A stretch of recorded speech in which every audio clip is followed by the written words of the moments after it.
Good morning guys. आज corporate मजदूरला सुट्टी असल्यामुळे कॉर्पोरेट मजदूर आज खूप लेट उठला. कॉर्पोरेट मजदूर उठल्याच्या नंतर कॉर्पोरेट मजदूरनी रूमची क्लिनिंग केली. त्यानंतर कॉर्पोरेट मजदूरनी केली किचनची क्लिनिंग.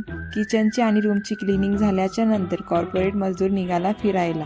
कॉर्पोरेट मजदूरला खूप भूक लागल्यामुळे कॉर्पोरेट मजदूरनी छानपैकी पोह्यांचा नाश्ता केला आणि त्यानंतर मी निघाली पेरूच्या वाडीला.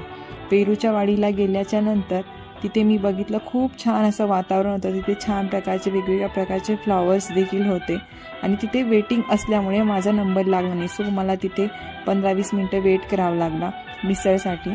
सो तोपर्यंत म्हटलं चला आपण पेरूची वाडी फिरून घेऊयात. तर मी पेरूची वाडी फिरली. तिथे पक्ष्यांची देखील वाडी आहे. खूप छान छान प्रकारचे पक्षी देखील आहे आणि खूप छान वातावरण आहे. त्यानंतर माझी आली मिसळची ऑर्डर. छानपैकी मी मिसळ खाल्ली. त्याच्यानंतर मी पिला पेरूचा ज्यूस आणि त्यानंतर मी निघाले